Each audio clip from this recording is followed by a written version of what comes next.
Indonesia saat ini tengah mengalami kondisi yang sulit dengan adanya pandemi virus COVID-19. Coronavirus disease atau yang lebih dikenal dengan COVID-19 adalah penyakit menular yang disebabkan oleh virus corona yang baru-baru ini ditemukan. Sebagian besar orang yang tertular COVID-19 akan mengalami gejala ringan, sedang, dan akan pulih tanpa penanganan khusus juga bisa. Tak diragukan lagi, COVID-19 memiliki penularan yang sangat cepat. Berdasarkan website Kementerian Kesehatan, dijelaskan bahwa seseorang dapat tertular COVID-19 hanya dengan menyentuh benda-benda yang tercemar COVID-19 dan kemudian menyentuh mulut, hidung, dan mata. Oleh karena itu, kita harus membiasakan diri dengan selalu mencuci tangan, gaya hidup bersih, kemudian menjaga jarak, kemudian selalu memakai masker. Hingga saat ini, sudah lebih dari 200.000 masyarakat yang terinfeksi oleh virus COVID-19. Wow! Tentunya, hal itu memiliki dampak terhadap kehidupan masyarakat, baik dalam hal sosial maupun ekonomi. Contoh dampak pandemi COVID-19 dalam kehidupan sosial adalah timbulnya rasa curiga dan hilangnya kepercayaan terhadap orang-orang yang ada di sekitar kita, bahkan untuk orang yang kita sayangi. Kita jadi enggan untuk melakukan silaturahmi, berjabat tangan, bahkan untuk berbicara saja harus menjaga jarak kurang lebih 1 meter. Jika dilihat dari segi ekonomi, pandemi COVID-19 sudah pasti berpengaruh pada penghasilan masyarakat, apalagi bagi masyarakat yang sudah berkeluarga. Mereka diharuskan untuk menghidupi keluarganya, termasuk istri dan anak-anaknya. Ini Ibu Penny. Nama saya Ibu Penny, saya mempunyai 4 orang anak. Saya sebagai ibu rumah tangga dan suami saya sebagai wirausaha yang bergerak di bidang pertukangan kayu dan aluminium. Dan ini Ibu Tri Susilawati. Nama saya Tri Susilawati, saya seorang PNS, anggota keluarga saya, suami, dan 2 anak. Dan ini adalah Pak Pahan. Nama saya MTO Pak Pahan. Jumlah keluarga kami 2. Profesi saya sebagai seorang pengusaha. Dalam kondisi pandemi COVID-19, pastinya penghasilan mereka relatif menurun dari kondisi normal seperti biasanya. Kalau di kondisi seperti sekarang ini nih, pandemi COVID-19, menurut Mami, pendapatan di keluarga kita itu terdampak nggak sih? Apakah cenderung bertambah atau malah justru berkurang? Ya relatif berkurang, sebab dalam kondisi seperti ini, customer tidak memprioritaskan untuk pembangunan rumah, untuk renovasi rumah. Jadi akibatnya order yang diterima bapakmu juga berkurang. Yang jelas penghasilan saya berkurang, Mas. Dengan kondisi pandemi seperti sekarang ini, praktek mandiri saya di rumah tutup. Penghasilan pada waktu pandemi sekarang ini jelas berkurang. Sang tadi kira-kira cukup nggak untuk memenuhi kebutuhan keluarga kita? Ya cukup nggak cukup sih, dilihat dari pendapatan aja berkurang.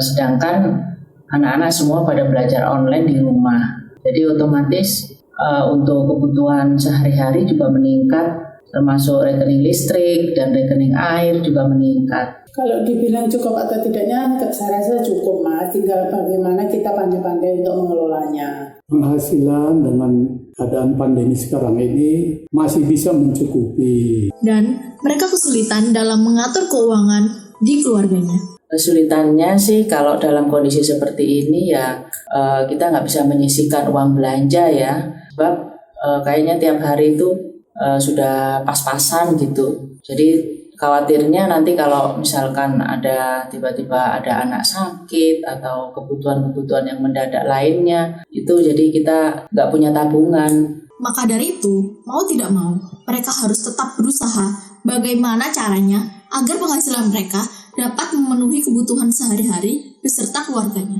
Ya sejauh ini yang bisa dilakukan ya mengurangi pengeluaran ya. Di antaranya itu ya uang jajan anak-anak, karena kan ya mereka juga ada di rumah, jadi nggak perlu juga uang jajan. Terus lagi mengontrol penggunaan listrik dan air. Kalau siang-siang itu nggak usah menyalakan lampu atau AC, jadi air juga harus dihemat. Di dalam menghadapi penghasilan yang berkurang pada masa pandemi ini, tentu kita harus berusaha sedapat mungkin berhemat agar dapat mencukupi kebutuhan-kebutuhan hidup kita, agar dapat semuanya itu tercukupi di dalam masa pandemi ini. Kita berusaha dan berdoa semoga kondisi sekarang ini segera berakhir. Mereka merencanakan keuangan keluarga mereka dengan strategi yang berbeda-beda, karena kondisi keuangan mereka juga berbeda. Namun tetap pada tujuan yang sama, yaitu cukup untuk membayar kebutuhan mereka, baik di masa sekarang maupun di masa yang akan datang. Lalu, bagaimana perencanaan keuangan keluarga yang dapat digunakan secara umum? Yang pertama, kenali kondisi keuangan keluarga. Jadi, sebenarnya keluarga kita tuh punya apa aja sih? Misalnya, keluarga kita punya rumah, mobil, sawah, kebun, dan lain-lain. Tapi nggak cuma kekayaan aja yang kita harus kenali. Kita juga harus mengenali utang-utang apa yang ada di keluarga kita. Misal cicilan sepeda motor, beli warung, kredit rumah, kredit usaha. Pokoknya kita harus mengerti apa utang-utang yang ada di keluarga kita. Nah, setelah itu, kita jadi tahu keluarga kita punya apa aja sih, baik dari sisi harta maupun dari sisi utang. Nah, setelah itu, kita bandingkan harta sama utang kita yang tadi. Kalau misalnya lebih besar harta, berarti kondisi keuangan kita itu sudah dibilang cukup baik. Namun, kalau misalnya lebih besar hutang, maka kurang baik. Yang kedua, tentukan keinginan. Sebagai manusia, secara normal, kita pasti punya keinginan yang ingin dicapai di masa depan. Oleh karena itu, kita harus membuat daftar apa saja keinginan yang ingin kita capai, kemudian jumlah dana yang dibutuhkan. Selain itu, kita harus membuat daftar jangka waktu dalam meraih keinginan tersebut. Dan yang terakhir adalah tentukan keinginan utama. Kita pasti memiliki keinginan yang tidak terbatas. Selalu saja ada keinginan yang muncul. Namun, sayangnya kita tidak bisa memenuhi seluruh keinginan kita tadi karena adanya keterbatasan dana. Oleh sebab itu, kita perlu membuat urutan kegiatan mana yang harus didahulukan dan diprioritaskan. Itu semua tergantung pada keluarga kita masing-masing karena kita sendiri yang tahu betul apa yang keluarga kita butuhkan dan mana yang mendesak. Tapi bagaimana dengan keluarga yang keuangannya udah gak sehat, yang uangnya selalu gak cukup, atau uangnya udah habis duluan dibuat bayar utang, atau kondisi-kondisi lainnya? Bagaimana jalan keluar dari masalah tersebut? Yang pertama yang harus dilakukan yaitu periksa dompet. Apa itu periksa dompet dan bagaimana caranya? Periksa dompet adalah kegiatan untuk mengetahui kondisi keuangan, apakah sehat ataupun sakit secara spesifik. Periksa dompet dapat dilakukan dengan cara menghitung perbandingan ukuran isi dompet. Pada umumnya ada 3 ukuran yang harus kita cari tahu, yaitu ukuran uang tunai, ukuran bayar cicilan, dan ukuran menabung. Ukuran uang tunai dilakukan untuk mengetahui apakah uang tunai yang kita miliki cukup untuk membiayai kebutuhan hingga akhir bulan. Ukuran uang tunai dapat dihitung dengan cara total uang tunai yang dimiliki saat ini ditambah dengan total tabungan, kemudian dibagi dengan total pengeluaran rutin dikurangi pengeluaran untuk tabungan. Jika angka hasil perhitungan ukuran uang tunai sama dengan 2, artinya uang tunai yang dimiliki mampu membiayai 2 bulan pengeluaran. Ukuran uang tunai yang sehat adalah 4.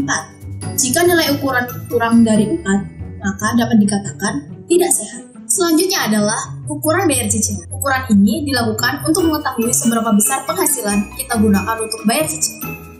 Untuk menghitungnya, tinggal membandingkan total cicilan per bulan dengan penghasilan per bulan. Jika angka hasil perhitungannya 50%, berarti sebanyak 50% penghasilan per bulan digunakan untuk bayar cicilan. Ukuran bayar cicilan yang sehat adalah tidak melebihi 30% dari penghasilan. Yang terakhir adalah ukuran menabung. Ukuran ini dilakukan untuk mengetahui seberapa besar penghasilan kita gunakan untuk menabung.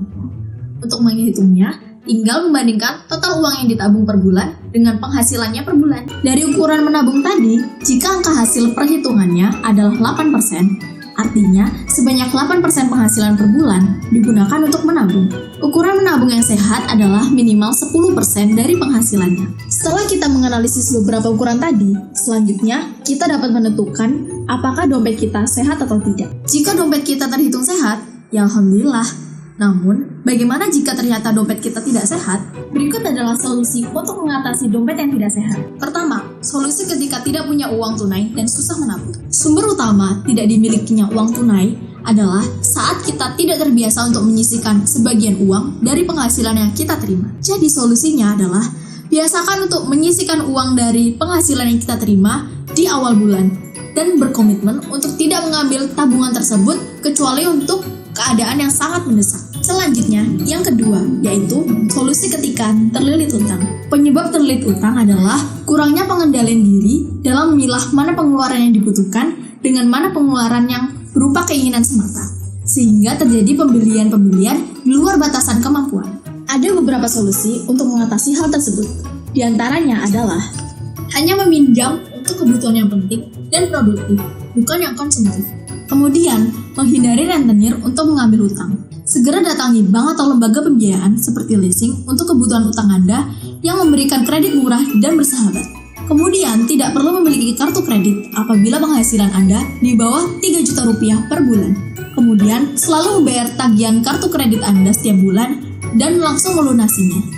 Satu hal lain yang sering dilupakan dalam mengatur keuangan keluarga adalah penganggaran. Anggaran merupakan suatu rencana yang disusun untuk seluruh kebutuhan pembayaran keluarga dan juga memenuhi rencana di masa depan. Lalu, seperti apakah penganggaran yang ideal? Pada dasarnya, penganggaran yang ideal ditentukan oleh masing-masing keluarga, karena merekalah yang paling tahu apa yang sedang dibutuhkan oleh keluarga mereka. Namun, jika kita bingung bagaimana mengalokasikan pendapatan kita untuk mencapai penganggaran yang ideal, maka disarankan untuk mengalokasikan pendapatan sebagai berikut. Dari total penghasilan yang kita miliki, gunakanlah sebanyak 10% untuk kepentingan anak dan pendidikan anak, 40% untuk biaya rumah tangga, 20% untuk cicilan, 10% untuk tabungan, 5% untuk investasi, 5% untuk premi asuransi, 5% untuk hiburan, dan 5% untuk zakat, infak, dan sedekah. Itulah tadi beberapa tips yang dapat dilakukan dalam mengelola keuangan keluarga dengan baik. Apabila ada pertanyaan, kritik, dan saran, silakan tulis di kolom komentar. Jangan lupa like dan share ya. Sekian dari kelompok KKM 459 2020 D3 Kebanggaan Negara PKS. Terima kasih, semoga bermanfaat.